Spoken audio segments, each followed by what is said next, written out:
Can we? All right. Good afternoon, everyone. Welcome to the Football House in Carnation. To this press conference where head coach Jonathan McKinstry will unveil his final squad for the next two African Cup of Nations Morocco 2025 qualifiers. So the coach will unveil his list. Afterwards, we will take some questions from the media. So coach, yep. This is your show. Perfect. Good morning, everybody. Thank you all for coming in this afternoon. It's good to see a full room. I think that shows us the interest that both you guys in the Fourth Estate as well as the Gambian public generally have in the squad at the moment. So that's very positive for me, the staff, the federation, the players. So thank you for taking the time. In terms of, just before we get into the squad in itself, the details, obviously naming a national team squad is never easy because there's a lot of players for consideration. But one of the nice things for Gambian football at the moment is it's becoming progressively more difficult to name the squad because we've got a lot of guys out there playing at a good level of the game. And also, they're getting regular minutes. You know, I think you can look at probably our top 40 players. Pretty much all of them are starting week in, week out with clubs at top tier football. And then you've got another 100 or so players who are breaking through, progressing in their development. So that's really positive for Gambian football. And yeah, so in terms of the squad itself, we think it's a really competitive group. There's going to be some players who are very disappointed to miss out because, like we said, that competition for places, you know, I say to the coaching staff, the best coach in football is competition. If you've got competition for your place, you know you've got to be playing well week in, week out, otherwise you're going to be out. We're missing some players who were with us in June, and that's disappointing because they did really well in June, but ultimately if they've got a little injury or maybe they're not getting minutes with their club side, well then international football isn't about being nice all the time. It's about the guys who are performing, who are ready to come and play at their best, because that's the expectation of you in the media, it's the expectation of the Gambian public, and it's also the expectation of us as a coaching staff that we have players playing at their maximum. Okay? So, in terms of the squad itself, we're naming a 24-man list. Okay, which obviously on match day, one will have to sit out because it's 23 on match day, but just for balance and competitiveness, we're naming a 24-man list. Okay, so the goalkeepers, Ibrahima Jarju, Sheikh Sibi, and Lamine Seydi of Real de Banjul comes into the squad this time, so 3 goalkeepers. In defense, we've got Ibu Toure, Seni Sanyang, Joseph Cisse joins the squad for the first time. Daddy Dudu Gay, Mamadou Njai joins the squad for the first time. Omar Colley, James Gomez, and Idrissa Cisse. In midfield, we have Hamza Bari, Alassane Mane, Ibu Adams, Ibrahima Darbo, Moussa Barrow, and Ablai Jallow.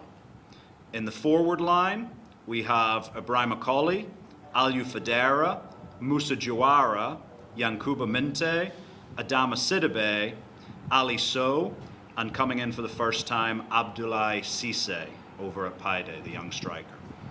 Okay, so that's the 24-man list. Like we said, there's a few players a bit unfortunate to miss out, I would have to say.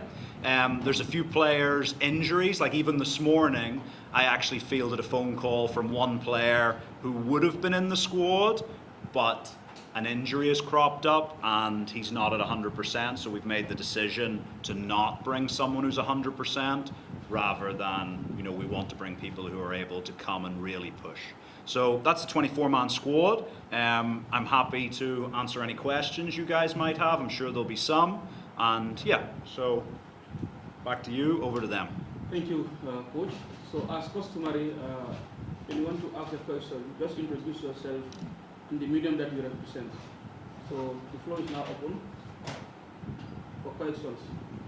Okay, we start with you, the lady. Good morning. I'm Jacqueline from the Network. And I have 2 questions.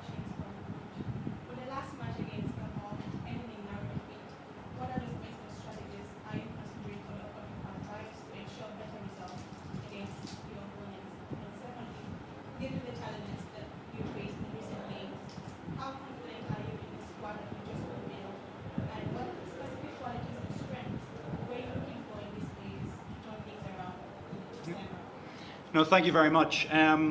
First of all, we were really happy with the overall performance of the squad back in June.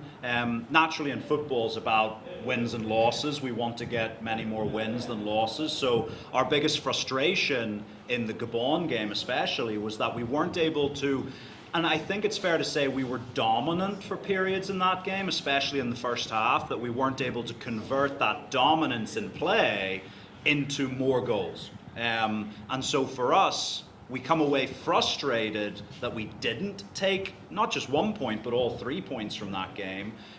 But knowing that we've got to go back and we've got to, conversion of chances is a big thing for us, you know. And again, this is a new era that we're trying to usher in with the national team. Everybody, I think, federation, coaches, players, the general public were agreed that we wanted to see a more front foot, you know, more aggressive, more positive national team approach. And we've definitely seen that in the opening camp. But now the players need to understand that, well, we're going to create these chances. This is the new Scorpions, if you want. We are going to create chances, but you need to put them away. And so that was the frustrating thing coming out. Obviously, coming into this camp, our ideology, our idea about football isn't changing. You know, for us, we want to go out, we want to attack, and we want to do that for as often as we can, at as high quality a level as we can in the games. Obviously, there's a bit of a difference in the squad. Last time out, there was a number of guys at the end of a long season were missing through injury. We welcome some of those guys back in, so I think the quality of the squad will be a bit more competitive this time around. And I think, like I've already said, when you have that competition, I think that reflects in the results that our performances deserve. So we're looking forward to the games. The two games are going to be very different than the last two. Comoros, very difficult opponent, top of their World Cup group. Very hard-working opponent. And then Tunisia, someone recently described Tunisia to me as the Germany of Africa, because they always qualify every time they go, they just know how to get it done. But as the Gambia, we've got a pretty good record against North African opponents. So we go into the games confident, we respect our opponents, but we go in super confident that we can play to a level that will take points that we need. Good morning, my name is Unveiling from Star TV. As you previously said last time, most of us have two questions, and it's the same two that I brought today.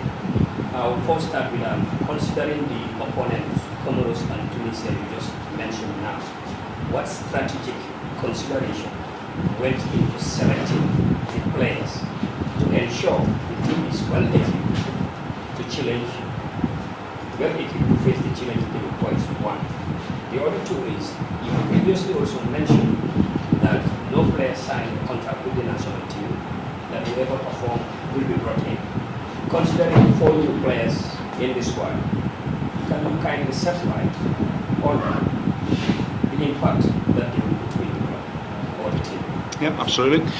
So I think in terms of strategy, I hope you'll forgive me for not, laying out a PowerPoint presentation on that for you, because we want to have some surprises for our opponents coming up. They're two very different games. Comoros are a team who are extremely hard-working. They're extremely together. They are reasonably direct as a team. They don't play too much tippy-tappy football. They like to go forward quite quickly. They make good runs from deep, and we need to be aware of that in terms of how we track runs, but also in terms of how we put them under pressure, because if players are unable to play those direct passes, then that threat of runs in behind is limited somewhat. But again, I always say football, especially when you have the players of the standard that we have here with the Scorpions, should really be 70-80% about what we do and 20-30% about what we need to be aware of and cautious of the opponent. So for us, it's about getting our important players on the ball as often as possible in the best positions on the field as possible. And I think if we do that, we'll be able to cause Comoros a lot of problems. You go into the Tunisia game, and Tunisia have a very experienced squad, although under a new coach.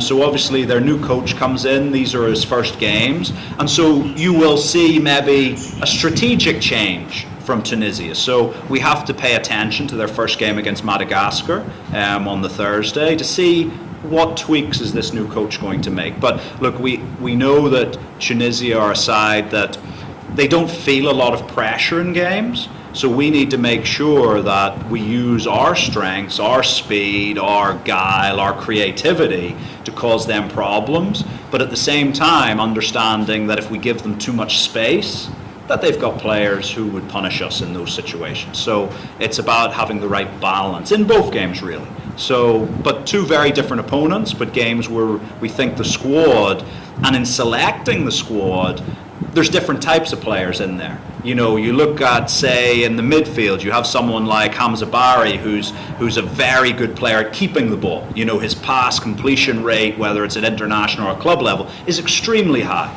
You have someone like Ibrahim Darbo, who's very forward thinking. You know, he wants to get the ball, he wants to pass forward, he wants to run forward, he wants to, you know, overlap people through the middle to try and score a goal. So different types of players that maybe the lineup that plays against Comoros will not necessarily be the lineup that plays against Tunisia. Because as with every door in this building, it needs a different key to open it. And so we'll do that. In terms of the new players into the squad, Lamin Seydi comes in. Lamin Sarr was unavailable in this camp, and Lamin Seydi's been doing very well locally for Real de Banjul. Obviously, we know he's been out on trials recently in South Africa, but even when I was here the last time I saw him play, and he's a very confident goalkeeper. He's very comfortable with his feet as well. He wants to play, he wants to pass the ball. When you look at his statistics, even when he played for the U20s and U23s, tournament-wise, he per match was one of the highest rated goalkeepers for short passes to his defenders. So someone who's very comfortable on the ball, which is what we want to play football, but also someone who has a really high save ratio. So someone, I think, at 23 deserves this opportunity to come in and learn from the likes of Ibrahima and Sheikh Sibi, but also to compete for a place in the team. Mamadou Lion Njai has been doing fantastically well at Kefum in Norway, obviously promoted last year, a mainstay of the team, good physical shape to a defender, but also very mobile, you know, so someone who, if our fullbacks want to get a bit more offensive, can cover into the wide positions quite well. So we're very pleased about that. In Joseph Cisse, someone who I know maybe previous coaches have been interested in bringing into the national team. Hasn't been successful. You know, I spoke to Joseph quite early on, and we had some good conversations, and he's really just motivated and enthusiastic about pulling on that red jersey. He's also got a really good move recently to Cesena in Serie B, and he's been playing, starting every match as a really offensive fullback, good speed. If you need to, can play higher up the field, which gives us, you know, I think a combination of him and any of our wingers, whether it's Yankuba, Ibrahima, you know, Musa Jawara, you know, any of those guys in front of them, I think gives you a really interesting combination in the fullback positions. And then who else do we have in there? Abdoulaye Cisse. You know, again, I saw him play here in the first division when I was here a few months ago. He scored a couple of goals in that game. He's went over to Estonia, and he's hit the ground running really well, not just domestically, but in European competition. And the thing I like about Abdoulaye, look, he's a young player, he's got a lot to learn still, he's only 20, but he's got good mobility as a striker.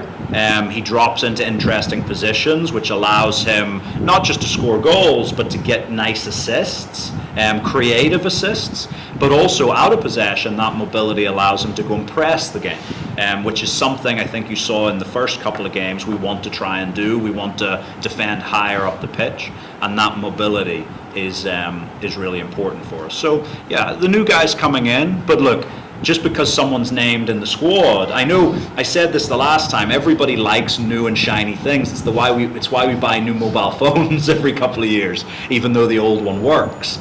We like new things, but just because you're added to the squad doesn't mean you go straight into the 11. You know, we've got a lot of high performing players in there that the new guys will come in and compete. And look, if they deserve to play, they'll play. But there's not an expectation that they have to play in the very first time they're in the squad. Yes, Mohamed QTV. Coach, I'm a bit worried about the way we play defensively.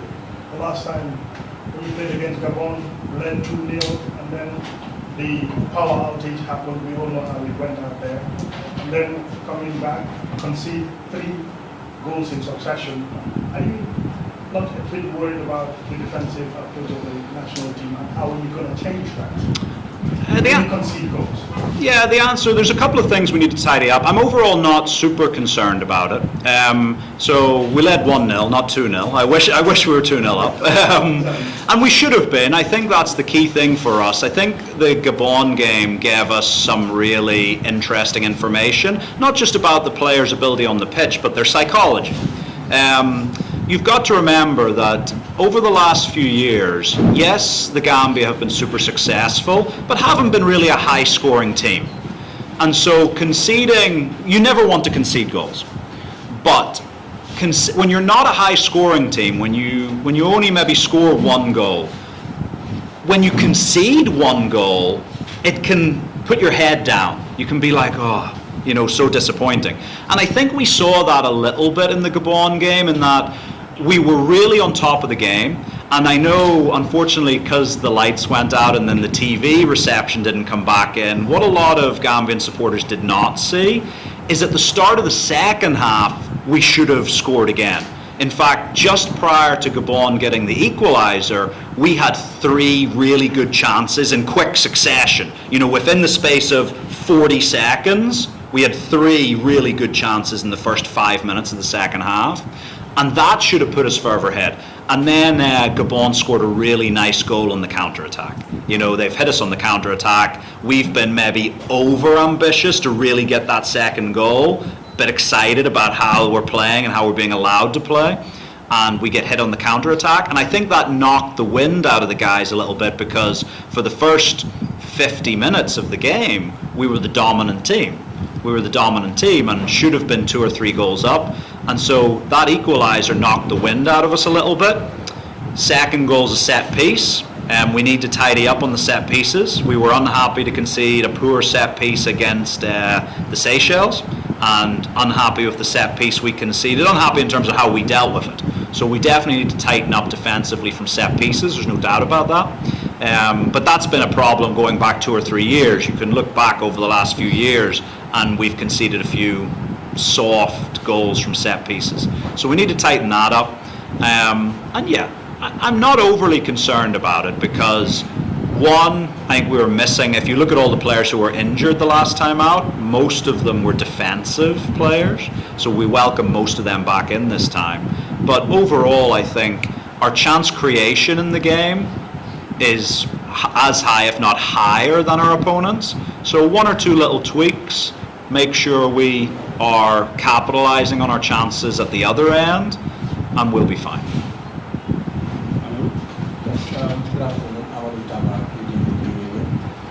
Coach, you selected a player from the National League Division 1, that is Lamin Sedi, who has been a very good goalkeeper. With that selection, what message are you sending to the National League players?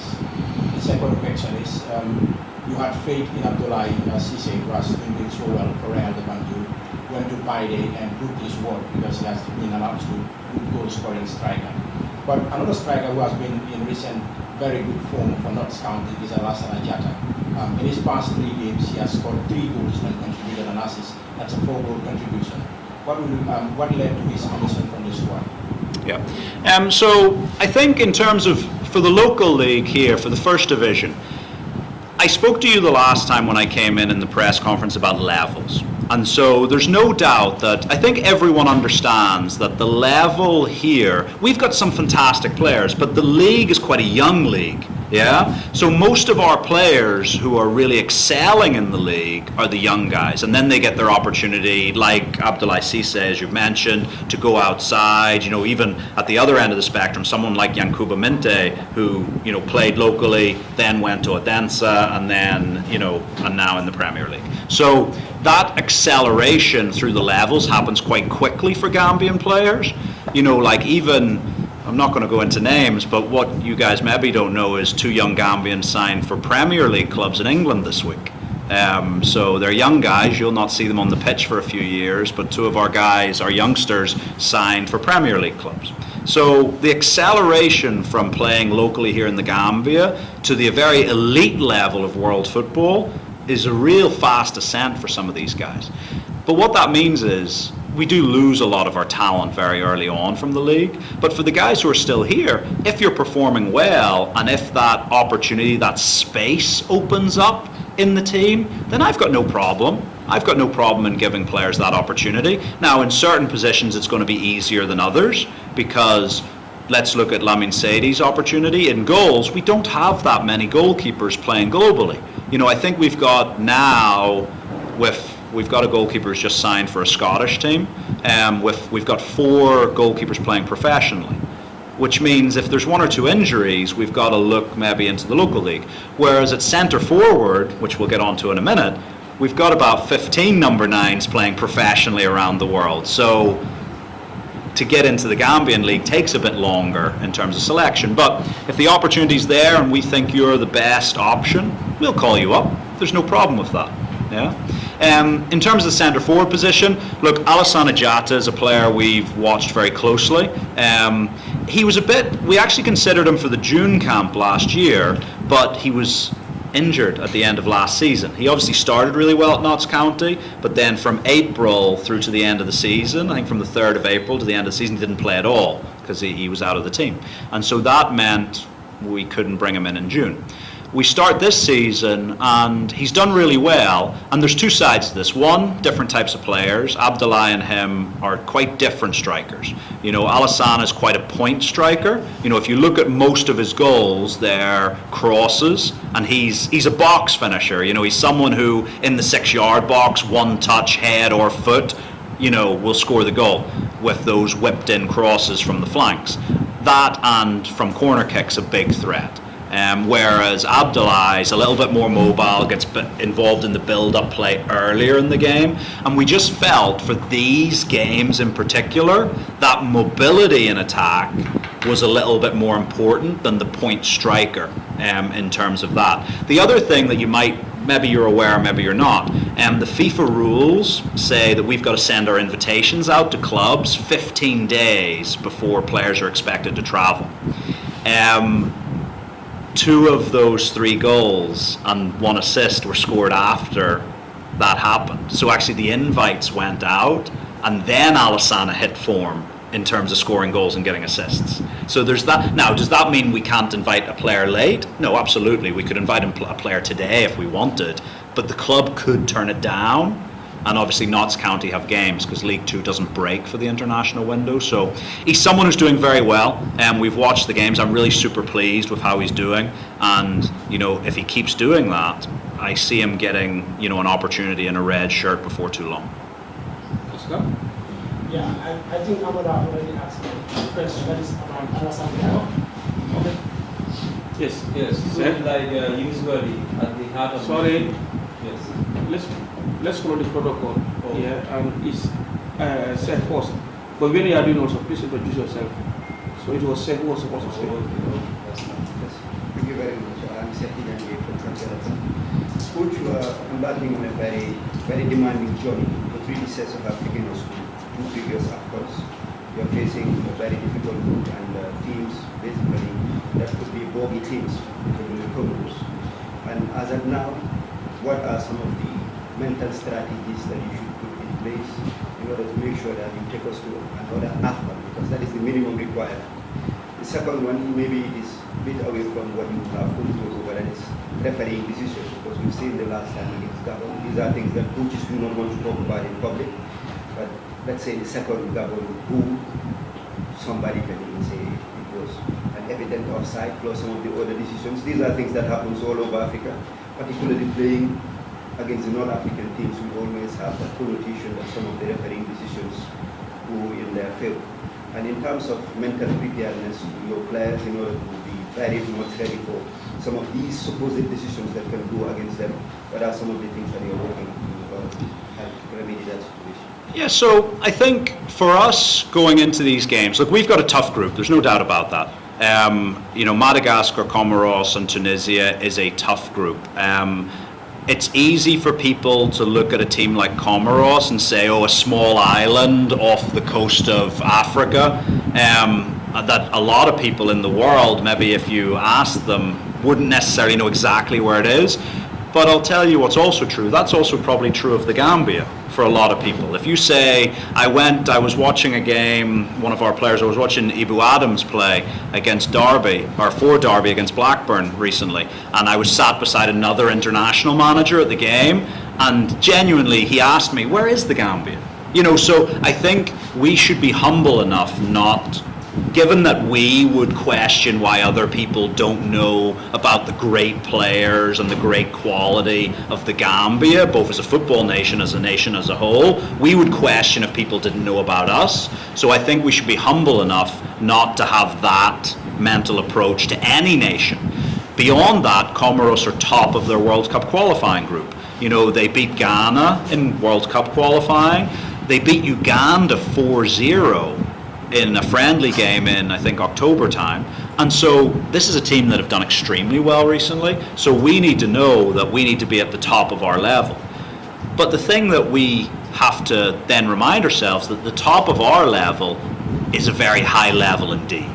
You know, you look at where a lot of our players are playing their football. We've got guys in the English Premier League, in Serie A, Serie B, the Championship, the top tiers in, you know, France, in Sweden. You know, we've got guys playing at really good levels, playing, you know, even last night, Ibrahim Akali having a standout game in what is possibly one of the most difficult venues to be a standout away player in Istanbul.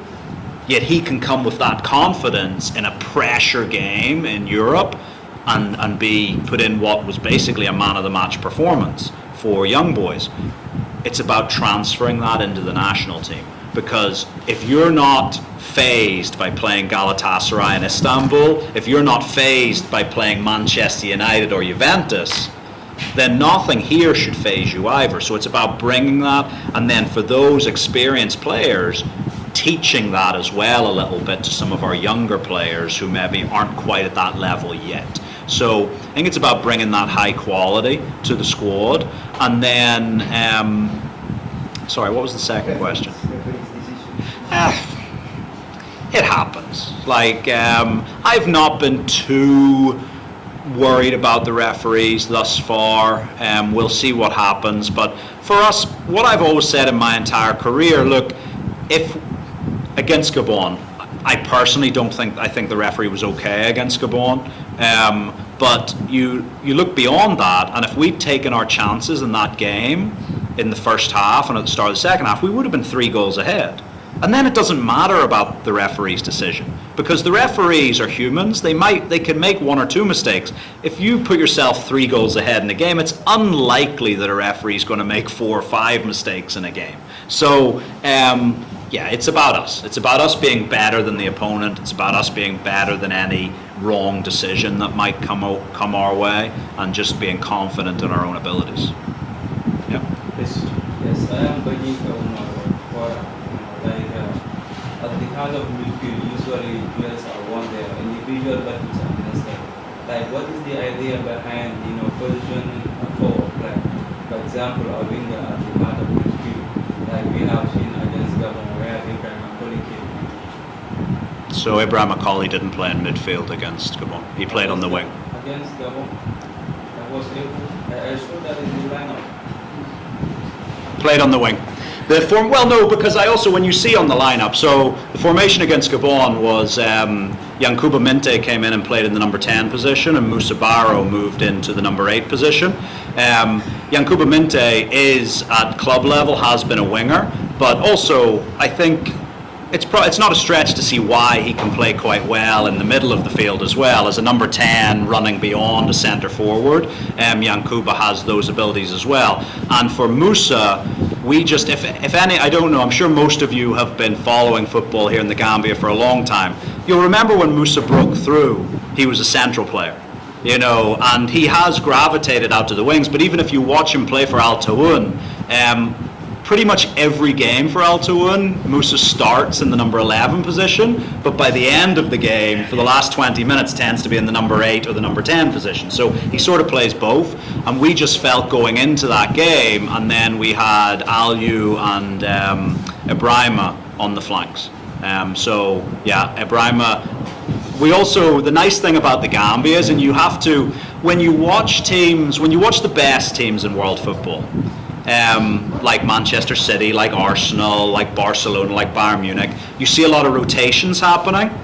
And I think, I'm not comparing us to those teams, but what I'm saying is when you look at that offensive players, the like of Moussa Barrow, Moussa Jawara, Ibrahim Akali, Yankuba Minte, Aliou Fadera, you can immediately in your own head say, oh yeah, they can swap around positions because they can all play across that sort of 7, 10, 11 line. So in any given moment, yeah, you might see Ibrahim Akali in a more central position in a given phase of play, but when you then look at their average positions in the game, yeah, we pretty much consider Ibrahim a wide player more often than not.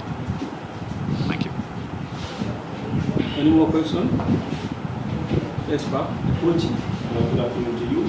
Everyone. My name is Pablo from Babylon. Considering the Gambia playing home away from home, how difficult it is for you and your partner to start the players playing home away from home? More expensive. Playing is very important qualifiers because if you can play the qualifiers, of course, the qualification and competition can do. How about game ball in home matches? How important would it be and how would it make life easier for you seeing your team playing back home to have the home support in order for them to even opportunity to the players to go extra mile and make that easier for you to do qualifications and Look, all the players, the staff, the federation, everybody in this building is extremely hungry for us returning back to the Independence Stadium. There's no doubt about that. You know, home advantage in Africa, it counts even more. Like home advantage in the world of football, if you look at the English Premier League or you look at Serie A, the home team wins about 50% of the time. On the African continent, whether it's in the inter-club competitions or it's in international football, the home team wins 70% of the time, which shows you the huge advantage playing at home has here on the African continent. Now, there's a multitude of reasons. The atmosphere that's created by the home fans, travel logistics, all of these things. So home advantage is huge. So not having that poses a challenge. It makes it harder to win. There's no doubt about that. But we can't do an awful lot about that. You know, we've got to say, you know, for me as a head coach, you know, for Alaji on the coaching staff, for Omar Colley, for all of the guys, we can't control this. And so the time spent thinking about something we cannot control is a little bit of wasted time for us. So we're just about going out, doing the best we can, putting on the best performances we can, and looking to win football matches. But also, let's not forget, the last qualification series, home matches were played outside of the Gambia as well, and qualification was possible. And so it doesn't make it any easier. We want to be at home as soon as possible. Hopefully, I'm going to go and visit the stadium again this week and check in on it and meet with some of the people involved in that. We hope October, so let's keep our fingers crossed on that. Yes, the Gambia Radio and Television Services finally going into the 2 games. What assurance or message do you have for the Gambian people? Our assurance is that these players and the staff will go out and give absolutely everything to put on a performance that reflects just the hopes and dreams of the Gambian supporters. We can't guarantee results. Football, you got to remember, Comoros are going out trying to win as well. Tunisia are going out trying to win as well. It's not like if I'm sitting in my office writing a report, no one's trying to stop me writing that report. But in football, there's another 11 guys trying to stop us from doing what we're trying to do. But we've already long since started. You know, even Alaji will tell you, even though I only landed in the country yesterday, we were on Zoom calls, WhatsApp calls, constantly checking up on players, following up on what we need to do for this camp.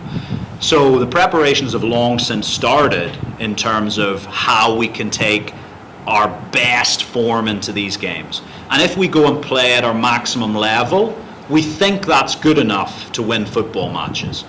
But we can't, I'll never promise anyone a win. What I will promise is the players and staff will do everything in their power to go on and put a performance that we hope the Gambian public are proud of. And if we do that often enough, I think we're going to win a lot of football matches. Yes, Coach, it's important to get the players together, and relaxation, the mental awareness and being focused and being ready for these 2 games is absolutely very important. When are you expected to assemble all these players together for next week's time? So again, me and you're all very aware of Usman. He works very tirelessly. You know, I don't actually think he sleeps. But me and him have been working very closely just on the flight schedules of the players. You know, it all depends on the last game of a player. Of the squad I've listed, I believe 18 of them play Saturday or earlier. So Thursday, Friday, Saturday is their last game. Our plan is that those 18 players will land into Morocco alongside the staff on Sunday, and we'll do our first training session with those 18 on Monday. For the other 6 players, they play on Sunday for their clubs, and so obviously they won't be arriving in Morocco until Monday.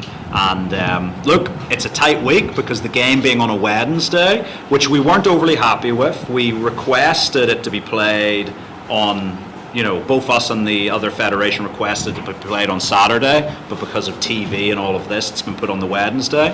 So it means both teams have a very limited time to prepare, but we are getting each individual player, we are getting into Morocco, to our hotel, to the training camp as early as is physically possible. There'll be no guys turning up late because they want a day or 2 off. Yeah. Okay. I think we've exhausted the questions. You want to make any closing remarks? I suppose just one other little thing is, like, I know I'm sort of surprised 1 or 2 questions haven't come up. I sort of have a bit of a game with my staff at predicting what questions will be asked, and I'm not going to ask those questions. And now you've lost your opportunity to. But what I would say is sometimes we are picking the best players who are available to us, okay? Now, there's a lot of names out there of players who are born abroad, and even some players who are played in the Gambia, who people would love to see given the opportunity. But remember, I am not a prison warden. I don't get to say, hey, you must come and do this. I have conversations. I've got a list of probably, I think it's 8 or 9 players who I've had conversations with this summer who, for different reasons, are not ready to make that step to play for the Gambia.